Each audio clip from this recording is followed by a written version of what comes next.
This isn't over. The words still rang in my ears as I carried the stainless steel container with homemade ice cream. Jam and gelato had become a booming business within months. Well, at least the gelato part had. The jewelry-making bit that had been my not-so-very-successful mainstay for years took second place. A far, far-off second. I risked a glance back. A furry face stared back at me from the second-floor window of the Darling Villa. Cleo, our tabby cat, made it clear that none of my moves went unobserved. Who wasn't in view was the beautiful blonde who'd uttered the ominous words. I closed my eyes and resigned myself to my fate. Sure enough, there she stood before me the second I opened my eyes again. Adriana Darling, mastermind and nose behind my gelato recipes, knew how to strike a dramatic pose. She also had an uncanny talent to make me smile. Good. Otherwise, life would have been even more complicated, considering that we were close to inseparable. The last bit was more down to circumstance than to voluntary choice. I could go my own way, for a certain amount of time and a certain distance, if Adriana stayed put in the family home where she'd drawn her first and her last breath.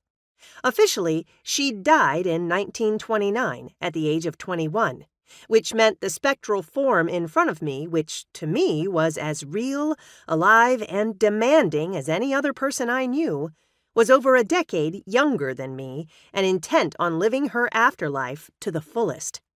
That joie de vivre included joining me on my gelato drop-off after initially deciding to spend the day with Cleo.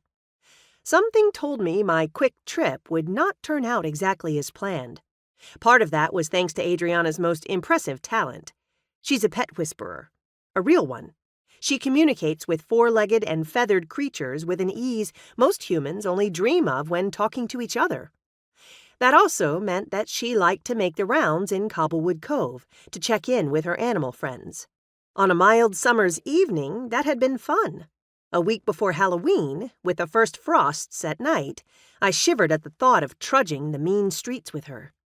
Okay, there are no real mean streets in the small New England town of Cobblewood Cove, at least not that I was aware of.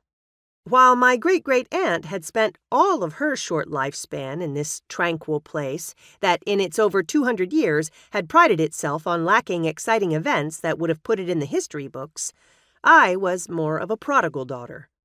While I'd visited for summer and special holidays, my parents had raised me in a dozen places in half a dozen countries.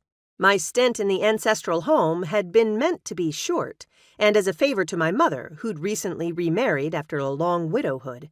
Yet instead of simply sorting through family heirlooms and donate items of interest to the local museum, I'd ended with a murder to solve, villains to thwart, and a spectral partner in crime. I'd also found a place to call home. Adriana waved her hand in front of me. "Aren't you forgetting something?" "Like what?" I put down the gelato containers to unlock my car. The trunk popped open so I could store the tubs side by side.